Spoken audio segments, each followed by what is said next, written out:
Hi, ladies and gentlemen. Looks like Nuri has dropped. He's going to be our moderator. I don't know what happened, but he should be joining back, I'm sure.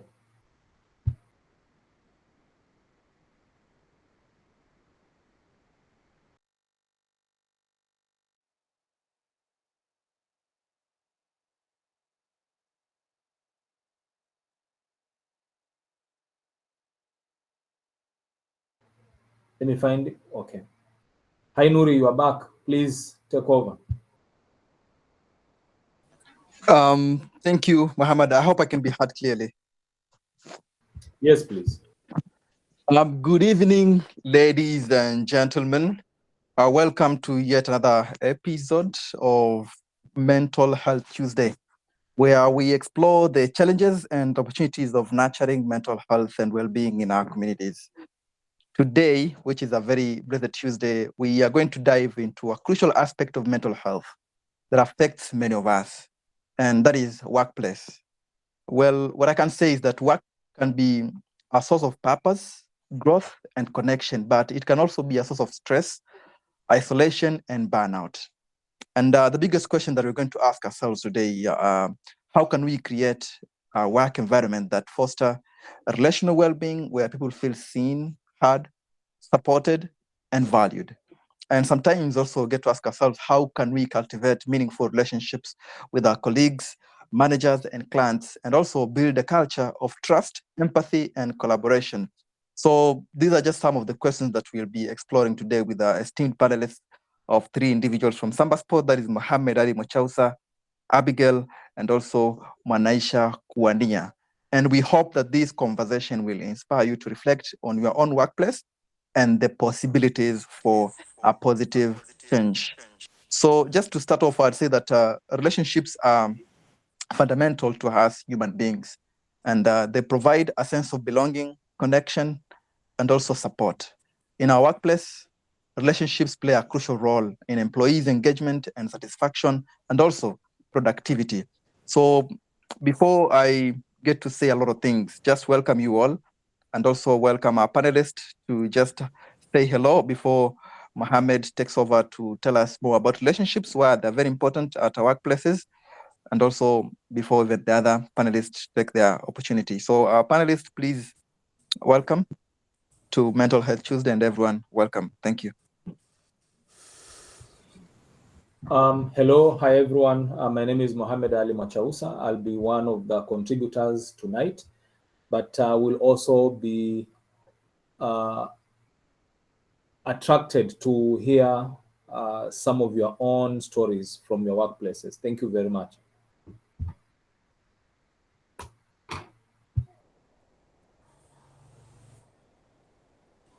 Mwanaisha, are you here?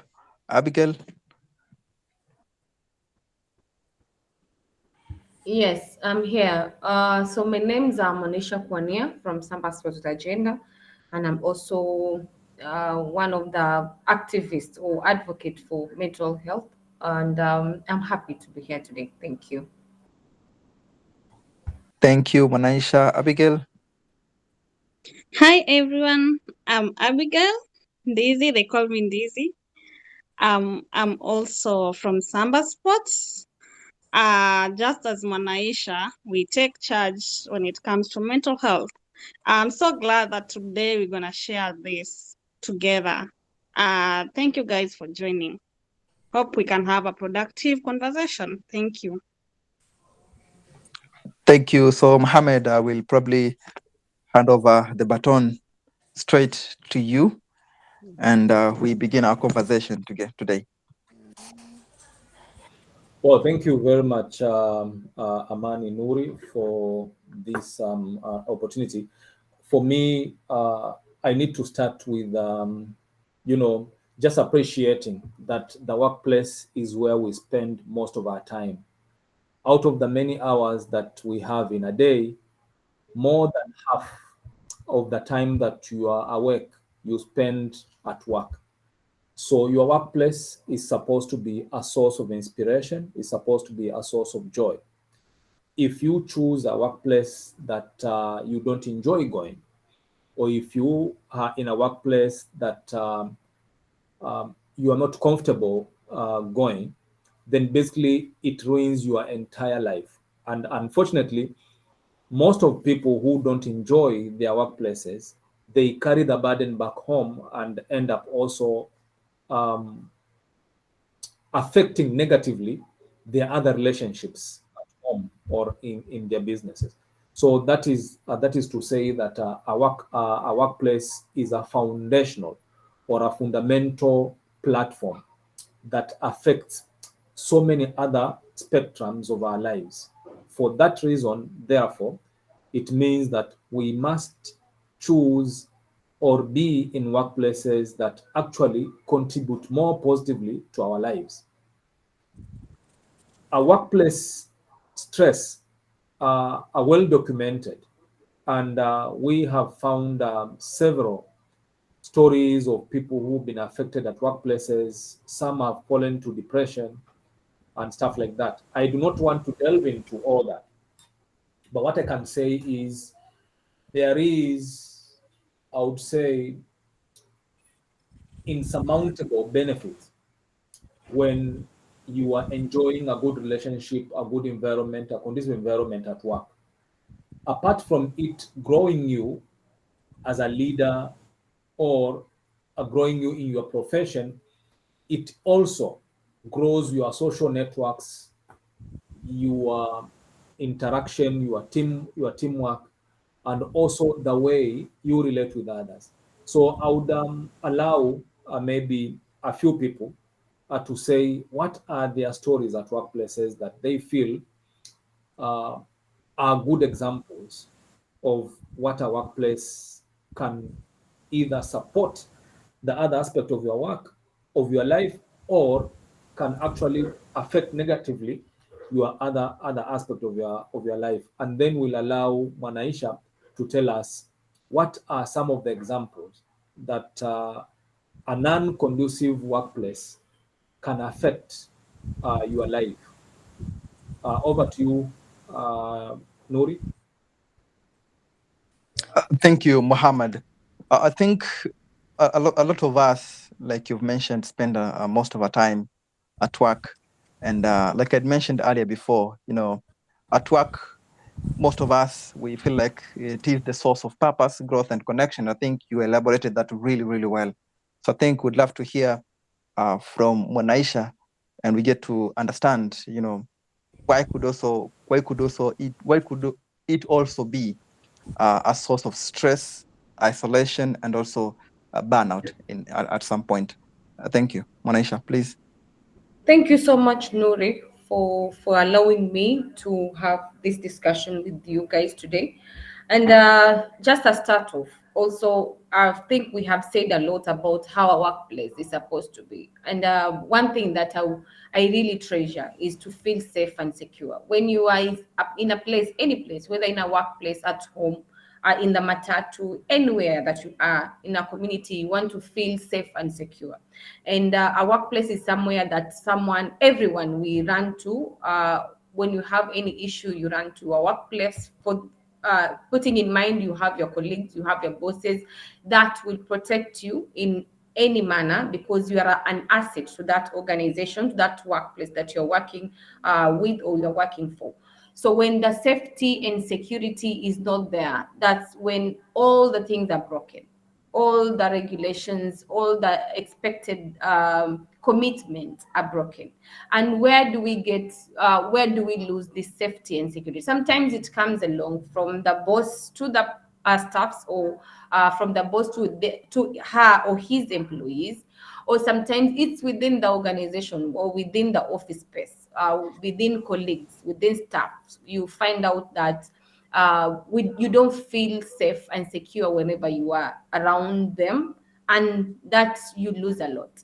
What are the negative effect that comes across when that is lost? One, there is trust. When you don't feel secure, you don't feel safe, then automatically the trust is lost. So you can't be in an environment when you feel the person next to you, you don't trust. That is a very terrible position that you'll be in. And when the trust is lost, then a lot of things come across or come within that kind of space. You find people isolating themselves, like you have said, Nuri, at the beginning of the discussion. People feel like working at their own spaces, don't collaborate together and all that. But at the end of the day, when all this is lost, when you don't have a conducive environment within the workplace, people will suffer stress and they won't be able to say that I'm going through 1, 2, 3, because they'll shy off of being talked ill about what they're going through. Sometimes you find people, if the space is conducive, of course, people will come with their own issues and they'll be comfortably confide with a colleague or a boss to make sure that is taken care of. But if that environment is not conducive for them, also the loss of morale. People will not come to work just because they're passionate. The morale is there, they're committed, but they just come to work because they want to earn something. They want to earn money just to finish their work and go home. They won't be able to commit, to have that motivation of waking up every day and come to work, feeling comfortable, feeling happy, feeling that it is their duty and obligation to do that. But they'll just be coming to work just to make sure they get something at the end of the month. So the morale will be lowered. And also, morale and commitment works together, works hand in hand. If there's no morale, then the commitment lessens. And if the commitment lessens, then that means the performance will also go down. And if the performance goes down, that will affect the whole situation of getting the good results that everyone is expecting for you to achieve by the end of the day. So above all these things that will be happening, communication will be a problem. People will not be able to communicate so well within the workspace. So that shows that people are affected psychologically, and that means their well-being is not all right. And if someone is not okay, their well-being is not okay, that means body, spirit, and soul are not at the same place. That means they're not working in a good space. That means they're not working at their best. They need a break, or they need to go and find space to work on themselves. And if this whole situation is not taken care of, then violence will come in. If you are working in a place that is not conducive, definitely you welcome violence. And sometimes it can also lead to sexual gender-based violence within our workplace. We have seen reports, we have seen cases that sexual gender-based violence is happening in workplaces because we don't have conducive environment in our workspaces. In our workspaces also, you'll find people shouting at each other. Sometimes people demonstrate anger within the workspace. Irritability. If you talk to someone, she feels irritable, or intimidated, or feels inferior, and that all is because there is no conducive working environment. People are not connected. Everyone is struggling in their own ways. They don't see the means of bonding together, trusting each other, and understanding one another to feel seen and heard. And that if that is so in a workplace, then we find a place that is very noisy, and not noisy, but they're trying to communicate. Something is not okay within us. Talking ill about each other. We have seen cases, we have had issues of people in workplaces, colleagues talking ill about each other. That is one sign, that is one thing that definitely shows that that workplace is not conducive, is not okay. There's something wrong. The connection between workmates, the connection between workmates and their boss, or the staff and their boss, subordinate staff and their managers or coordinators is not okay. Because if you cannot approach me, Monisha, and tell me 1, 2, 3 is not working right with us, and you're talking that beside me or behind me, that shows that there's something that is not okay. And all this is brought up because we don't have a conducive place in that workplace. I've talked about work, loss of trust, and also because we don't trust each other, we welcome meaningful competitions. We have meaningful competition, feeling you are superior, or one person feels that he is superior enough, or overworking themselves just to be seen that he is working so hard. He is not delegating work to other people just to be seen that he's working. But at the end of the day, they are destroying themselves. They are hurting inside. And he cannot communicate because maybe the boss has not produced a conducive environment for that, or maybe a colleague is not willing to work or to collaborate with one another, with the other person, and that brings someone working, talking alone, working with his laptop, whether he's in the toilet, going home with his laptop. He doesn't have time for self. He doesn't rest. He has overload. His table is ever full just to be seen that he is working.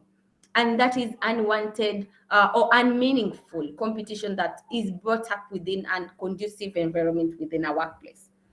There's also a damage or misuse of resources. People, they are not taking care of their resources, the resources that are found in the office. Sometimes people just misuse the resources that are in the office. That shows also people have burnouts. People have issues that are not taken care of. Sometimes even people take some things and move them to their home places because they don't see the value of that thing in that office. The commitment and passion of being in that office, the morale of being in that office is lost.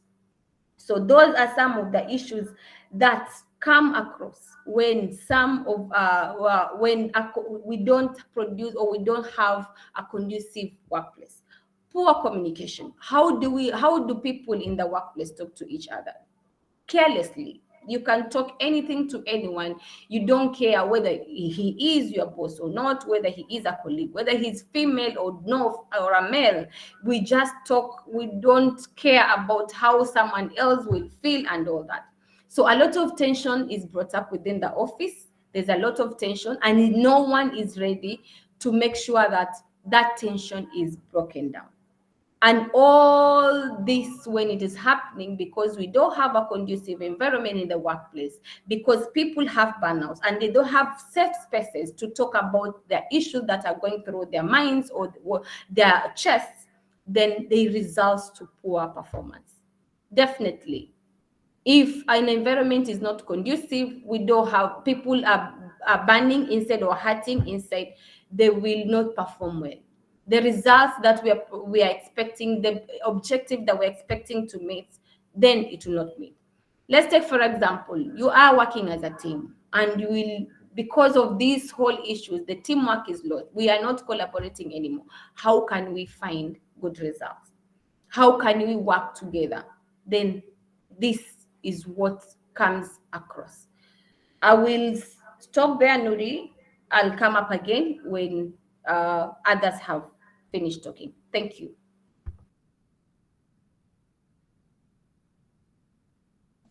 Thank you, Manisha. I think that was very elaborative to say. You've explained it very, very well, breaking it down and dissecting it in a way that people don't understand. Why would people feel unwanted, feel stressed and also isolated and burning out? I think that is the best way of putting it in other words.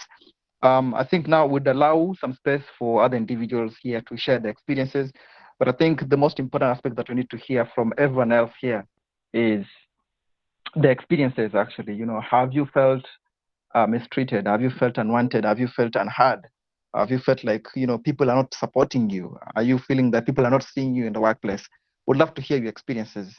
As you come along, please tell us and how you feel like that feeling culminated to you being in that situation at that particular moment or at this particular moment as we are talking. So the floor is open to anyone. Feel free to raise your hand when you want to contribute or share your experience. And also for those of us who feel like their voices are too pretty to be heard, please, you can put it on the wall chat and I'll be gladly to read your comments. So anyone, when ready, you can raise your hand and give you the opportunity to share your experience about workplace, the kind of relationship that you have there. Thank you.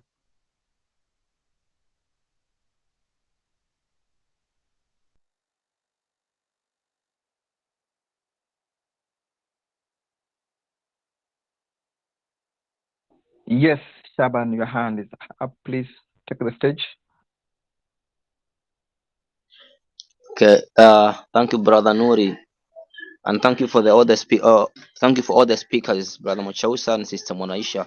Honestly, this is a brilliant idea, discussion. In fact, kwa sababu personally, I've experienced some issues concerning working places to some extent that I end up resigned the work I was doing just because there was the area it was not conducive to me because there was some mistrust towards my fellow workers and something like that. So honestly, most of us, yes, we are really suffering in at our working place. And regarding that, we are spending a lot of time in these areas, but some of us, we feel like we are mistreated. We are mistreated in a way that maybe there's a little misunderstanding, maybe from your fellow workers, something like that, which leads to mistrust. So I think there much supposed to be done concerning how our bosses should take responsibilities and making sure that we have a conducive working environment. Because I think this thing is all about maybe a talk or maybe a discussion or maybe a dialogue. And I think maybe the in charge or maybe the bosses should take lead on this so that we as workers we can have a conducive environment towards our work so that we can perform better. Thank you. Thank you so much, Shaban. I think you are cementing it all, sharing experience, and the beauty of it all is that you've been honest, and we understanding the effect of this kind of relationships. You ending up resigning, that is not a good thing. Collins has his hand up, but before I give the opportunity to Collins, I'll read a comment from Dr. Mukhtar.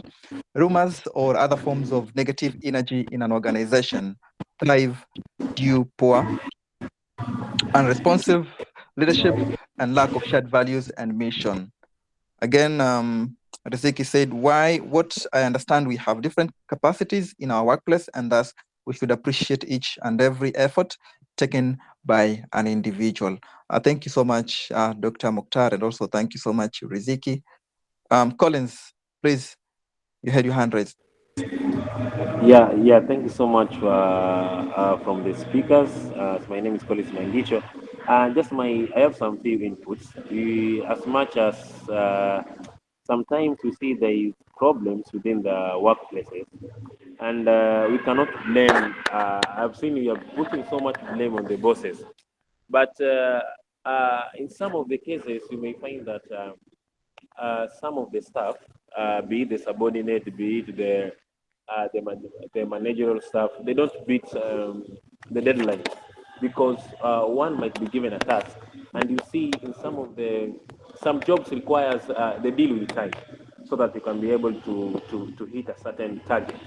So you may find that this person or rather this worker does not meet the target as said or cannot work under pressure. So you find that he or she thinks that maybe that he is being pressured, maybe being harassed because of do it fast, you see. So since he's not used to such things, he or she may say that I cannot do it. It's rather I resign, you see.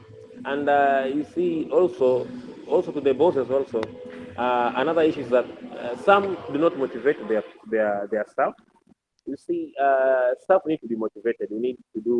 They need activities in terms of promotions. They need to be promoted also, because you may find somebody might be working for a certain maybe job for a period of more than 5 years, and another one maybe comes in and is being promoted, and the one who's working there trying to lift the company or the organization for maybe more than a decade, you see, remain in the same position.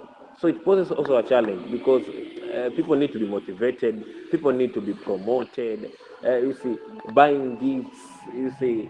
And also another thing is that we need to understand each other. Let us know that some are introverts, some are extroverts, that those people who are silent.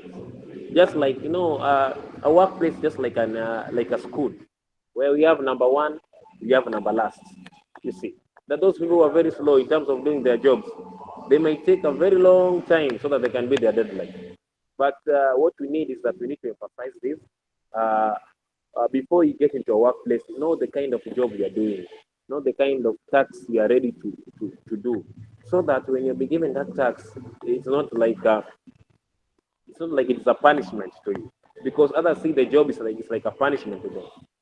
And also some people they don't love whatever they are doing.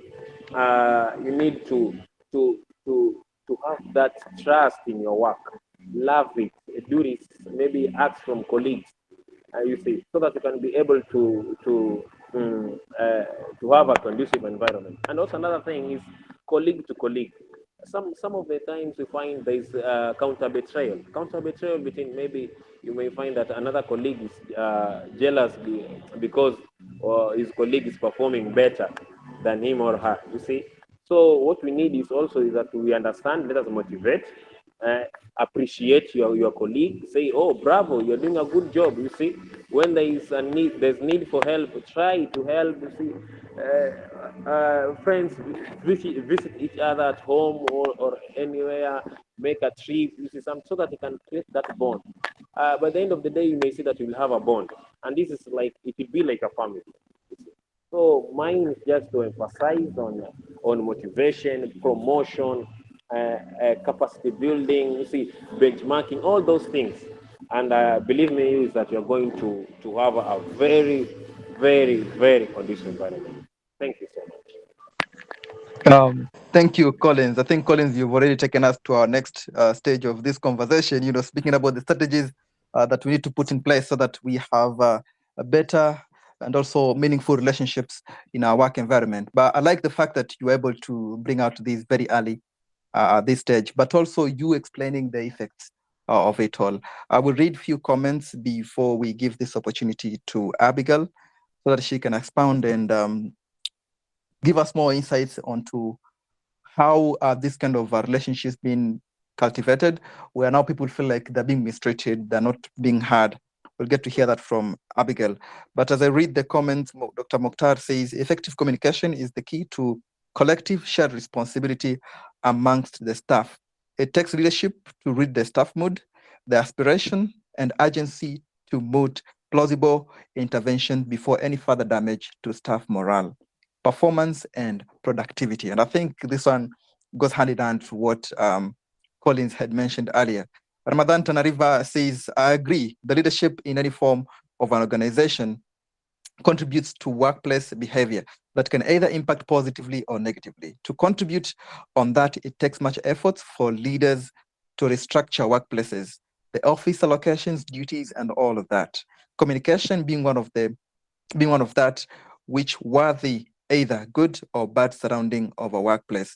And here, to me, a workplace can also extend to employee or staff reasoning and freedom to participate in success of the organization. I like that you feel like the leadership sometimes could also inhibit the progress of an individual and even the progress of that organization itself. Thank you so much, Ramadan Tanariva.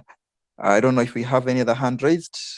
So thank you so much for those of us who have been sharing that contribution. Please, let's keep them coming. Remember, your opinion matters, and everyone has that opportunity to be heard and get the opportunities read out clearly. Abigail, please take the stage. Thank you, Nuri. First of all, I'm so glad for this conversation. And I have a question in my head. Who is to take charge when it comes to building relationship in our workplace? I have tried to ask myself, is it the manager? Is it us individuals? Or who is the person to be blamed if things don't go well? Okay, maybe that can be answered later. But I was reflecting when I was joining my workplace. I was so young. I was in my first year in campus, very naive. And I'm so glad where I landed, the environment was so manageable. The people were from different ethnicity, but I say, like, that has been the best workplace. I think 5 years or 6 years down the line, I'm still there. So that means I was handled very well. And I promised myself that to anyone who will come, that is the same reception I'll be giving them. So, are there any benefits that you get when you work in a good work environment? When we try to build this relationship, is it important to us? And if it's important to us, why? Yeah, I've had so many of my friends who call me, and every time they're like, Abby, I'm giving up on this job. I just want to quit. It is too much for me. And every time you ask, the answer will be like, the environment is not conducive for me. So is it important? Yes, it is so important for us to have a very healthy environment. And maybe to touch on the benefits of building good work relationship, or why is it important for us to build a good relationship in our work? I can say the major one is it benefits our mental health. Imagine yourself being isolated. Imagine trying to ask someone to help you out, but because the relationship is not good, you cannot get that assistance that you need. At the end of the day, when you go home, or rather when you reflect back, you're like, I'm not okay mentally. So having a good environment, having a good relationship inside your work, it benefits your mental health. So every time anyone who quits, it's because in their brain, in their head, in their heart, they're tired and they cannot take it anymore. So that is one. Secondly, being in a good working environment, it increases your job satisfaction. You find the purpose of waking up and going to work. Every time you feel like you want to quit, you remember why you started. And it gives you all the reason to go to work because of that satisfaction. You get to meet the objective. You become so productive. Huh? And also it fosters collaboration. With this, people are able to perform well when they work together. If the relationship is sealed, people within that work environment, they are able to collaborate. They're able to become very creative because it stimulates one's person thinking capacity. Yeah, because we say that when it comes to mental health, every time you are in your green zone, every time you are in your thinking zone, you are able to think so clearly. You become so creative. So imagine a working environment that gives you peace, gives you satisfaction. You become so productive. And also another thing is it empowers people to share ideas, because no one feels shy. No one feels sabotaged, like I cannot share this because you have this boss who shouts at you. Every single mistake you do is like already on your neck, wants to crucify you. Not just the boss, even the same colleagues. So sometimes you get, maybe if you find people with bad attitude, anytime you want to share your idea, it could be a very nice idea that could be of benefit to the work. But because there's no that good relationship, then you feel like I cannot share this. Yeah, as Mukhtar says, ego is the enemy. Yeah, ego is the enemy for everything. Another thing that I've not mentioned is about boosting morale. I've heard Mwanaisha saying that if the environment is not conducive, the morale goes down. But if the environment is so good, the relationship is so good at the workplace, it boosts your morale. Because we have said that we spend most of the time with the people that we work with. So when our relationships are good at the workplace, you just feel like you want to do this without getting tired. Yeah, and so by having also a good relationship, you get to get more support from your colleagues. Like, it makes your work being so enjoyable. It motivates you. You get time to innovate things. You get time to focus also in your own personal development. And to this, it can also lead to transfer of knowledge and skills. Like, people are not mean when it comes to sharing of ideas, sharing of new skills, sharing of new knowledge. They get to work together. They get to collaborate because of that. There's good communication. So working in a good environment, building that relationship is so key. Like, never take that for granted. I myself personally, if I couldn't be working in a very well environment, I could have quit, because mentally you need to be in a very good place for you to function, for you to be productive. Yeah, so maybe I can give this out to the other team so that they get to comment as well. Thank you so much, Abigail. I think your explanations have been very broad and also touching in some way. I would read a few comments before I hand over this opportunity to Mohammed so that he can explain and also help us understand the type of ways that we can cultivate positive and also meaningful relationships in our organizations and also in our workplaces before we invite other colleagues who are going to cement onto that conversation. I will read what Dr. Mokhtar had mentioned here, that teamwork gets things done. It takes individual effort to make boulders move a little bit faster. Organization leadership must strive to foster synergistic potential of each team member, ensuring a commitment to high performance.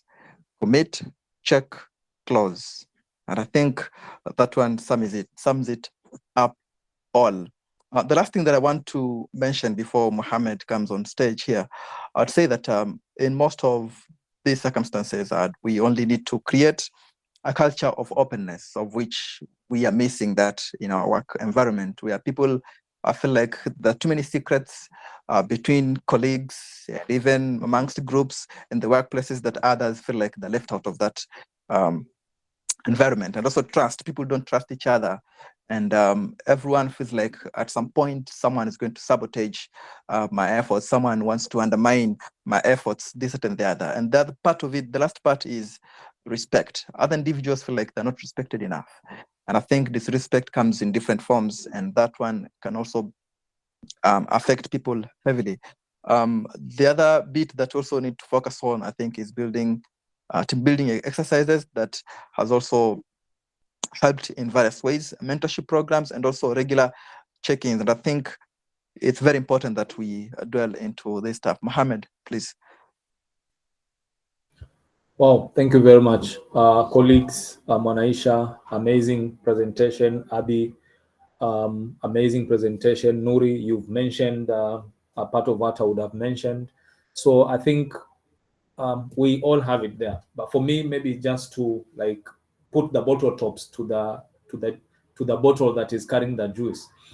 One thing that I want to make it very clear is that teams don't bond just by natural circumstances. Teams bond because of efforts from all people. And I know the buck stops with the team leader always, because then they have the biggest responsibility to make or break. And talking about team leader is not just about the top guy. If you have departments, each department has a team leader. If you have projects, each project has a team leader.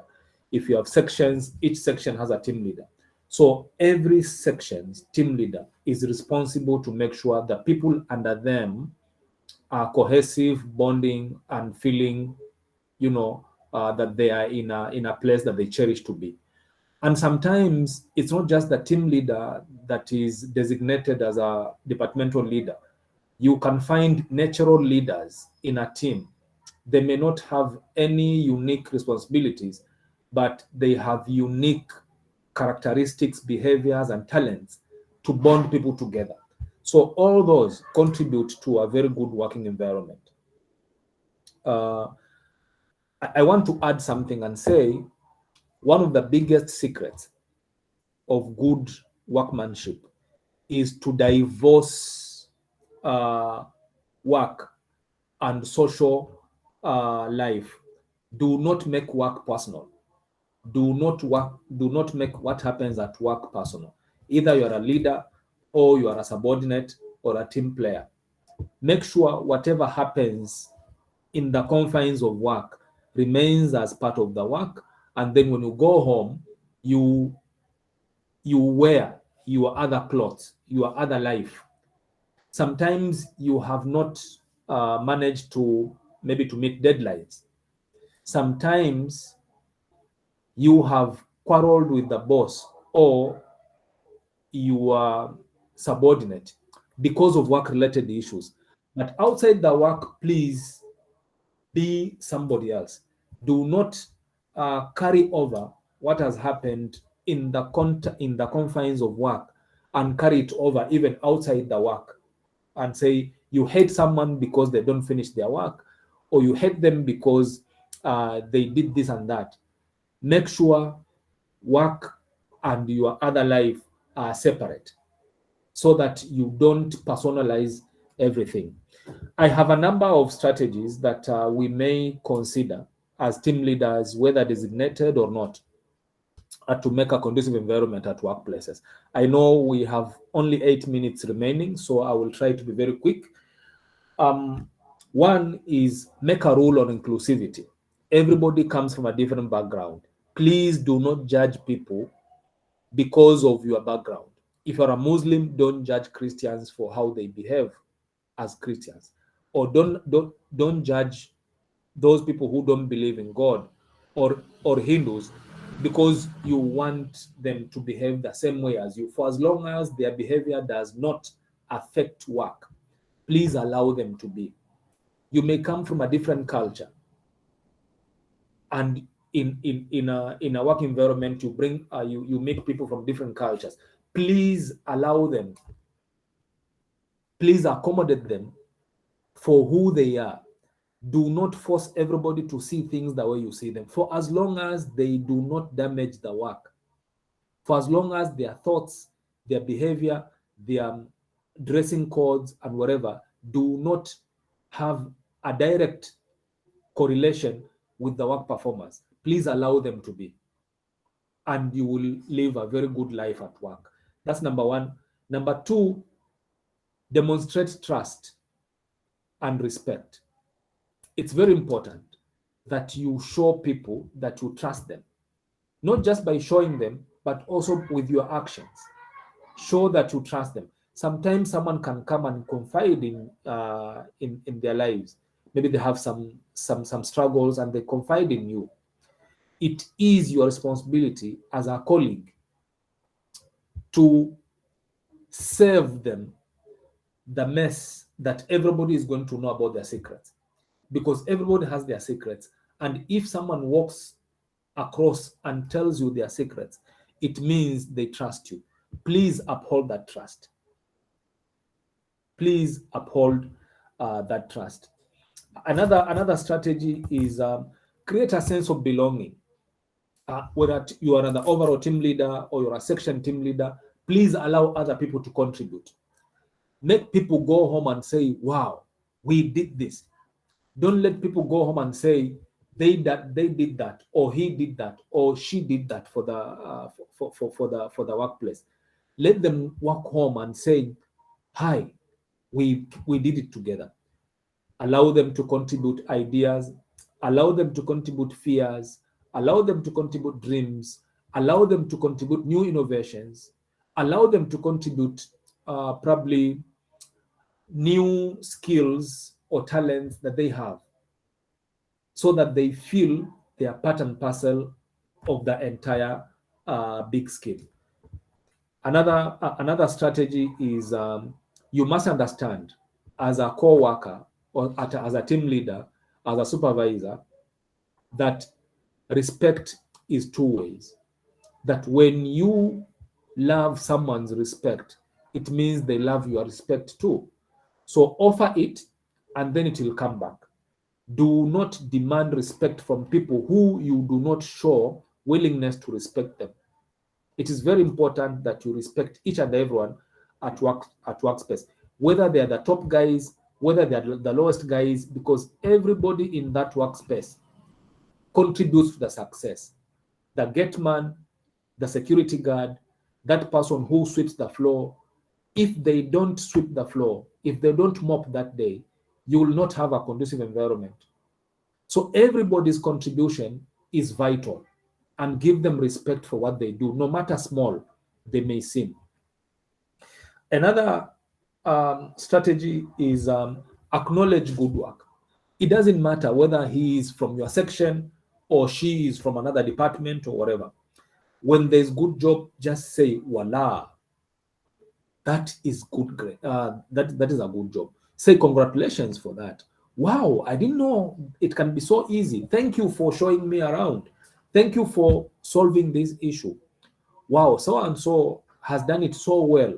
You know, it's very important when someone is given that feedback, they feel so important that they want to do it more and more.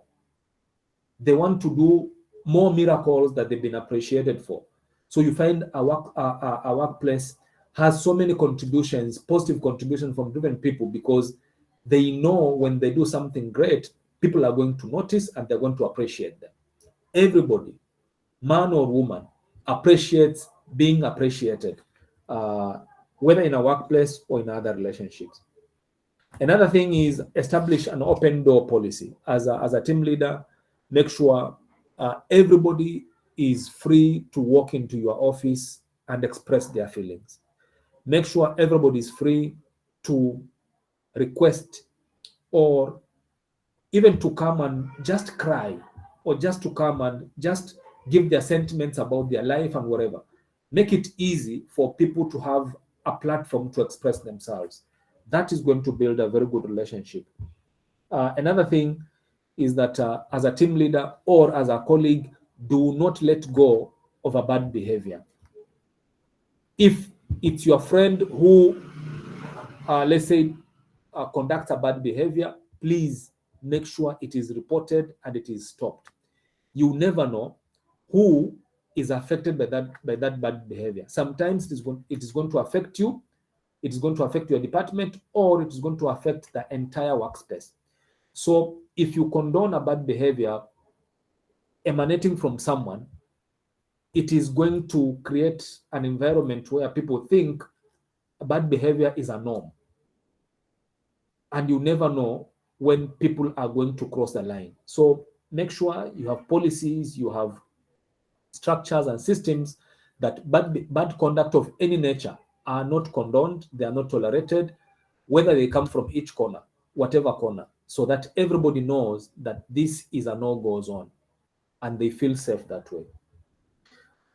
Another one, be a good follower, be a role model, see people grow. It doesn't matter where you sit in an organization.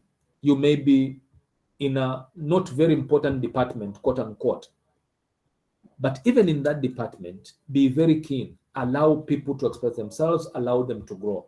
If you're the top leader, allow other people also to speak. Allow other people to express themselves. Allow other people to showcase the talent that they have learned over time. You are mentoring people, so allow them to also lead in some sections, events, segments, so that they feel that they are growing. And because of that, they'll want to come back again and again, listen to your advice, because they know the world is seeing them grow. Lastly, because time is up, normalize team building occasions. I know Nuri has mentioned about that. Normalize team building occasions. Like once in a year, please invest. People go wajiachilie. If you can, please do it twice a year. People find spaces just to have fun, to dance, to sing, to showcase their wild selves. And sometimes it doesn't just take an investment to go to long journeys or spend so much money to create team building. Sometimes normalize small rituals during lunch break or before you start your work, or after your work. Sometimes you may just do check-ins, like before any meeting, you ask people how are they feeling, and those that are not feeling well, you do something about it to lift their spirits. It is effortless. It does not demand any money. But then those 5 minutes, 10 minutes of checking in with everybody saying how they feel can be very meaningful for that organization. Sometimes bring a Scrabble at workspace. During lunch break, play Scrabble with teammates. Play draft. Bring cards. Play Ludo. As in, just say, we are going to contribute every way to make sure we enjoy being at work. And by so doing, gradually, progressively, the workspace develops into being almost of like a playground, because work is done, there is motivation, everybody's contributing their best, but also they are finding spaces to have fun. Thank you very much. Because of time, I want to give it back to the moderator. Muri. Thank you, Mohammed. I think we'll go straight into reading a few of the comments that we have left here. Now, read what Riziki Hamisi mentions, that after having a skill is a blessing, doesn't mean you are entitled to undermine or underrate others, but to complement each other and meet the organization's objectives and self-goals. Dr. Mukhtar mentions we must be self-aware, be receptive to feedback, however unpleasant. The leaders of each unit must establish an operational culture of excellence to adapt and thrive in the trying challenges of individual or group performance delivery. Be your brothers and sisters' keeper. Mwandege Sajad says, whether you're working at a large international corporation, an emerging startup, or small business, exhibiting great work habits is key to impressing your fellow workers and boosting your career, regardless of how long you have been in your field. The overarching principle are the same. Act professionally, show interest, and work hard. Like that. Lizzie CN says, I have been working as a HR, and this is my tech that most employees and employers fail to adhere to. The 14 Principles by Henry Foyle. This helps create a healthy working environment for all, and it's good for one to find their niche. Riziki says, thank you, Mr. Machausa, for the painters. And wow, thank you so much, Mohammed and team. We live in the building for one another. Teamwork and living as friends every day at work and beyond. Mohammed, if you allow, I think for me, I won't be satisfied. I won't sleep in peace if I don't hear Dr. Mukhtar say something about this issue. So please, Dr. Mukhtar, a few words from you will probably lift our morale for tonight. Thank you. Bismillah, thank you very much. If you have realized, very unusually, I was writing on the chat because I've just come from a very long and tedious work, so I did not want to bore you with my voice. So my fingers were not tired, so you will forgive me. I will revenge next time. Thank you very much. Thank you so much, Dr. Mukhtar. Either way, we still enjoy your voice, and thank you so much for the input that you did with your fingers. Mohammed, I think before I close, I don't know if there's anything from anyone else in the team before we say it at night. Anyone to wrap it up? Mohammed, Nuri, back to you. It's amazing how time has flown so fast. You know, when we were preparing for this conversation, I thought, how many points do we have? Like, you know, it's going to be a long night or something. But I realized there's just so much to share, and time all of a sudden is limited because there's wealth of resources out there. So I think, I don't know if we may rejig this in some time in the future, maybe different topic, but related to this, and then we go again, because I realize so many people still have so much to share on this discourse. But I want to say a lovely contributions, wonderful innovations and sharing. and wonderful presentations from Manaisha and Abby and everybody else who has contributed. It's been a wonderful topic and night. Love you all. Thank you. I know we have two hands, so probably 1 minute each. Collins and Manaisha will begin with Collins. Just 1 minute or 30 seconds just for final words before we wrap it up. Oh, We are sorry, sorry. behind I time. think it dialed in a bahati mbaya way. Anyway, just to say, I'm thankful again. Mine is just to encourage that we continue to emphasize on the same, that we promote a very good working relationship in the office or anywhere that we are working around or rather within. Thank you so much. Thank you, Collins. Manaisha? Yeah, I just wanted to remind people that we are starting our holy month of Ramadan, and maybe we could take advantage of this month and build a healthy environment within our workplaces, a humble, healthy environment within our workplaces, because we all need that. If we have a great relationship, then we feel all good. So I think we can take advantage of the holy month to put so much prayers and also build our great relationship, not only in our workplaces, but also in our homes, in our communities, and also as a country. We need great relationships. We need to build good relationships. So thank you for that. Thank you, Manaisha. Thank you, everyone who has contributed into this conversation. It was a success. Without you all, this would never have happened. So thank you so much. Until we see each other again, I would just want to wish you the very best, and may Allah grant you wisdom, health, and also lengthy life to keep on spreading the gospel into good mental health situations. Thank you so much, and bye-bye. Until next time.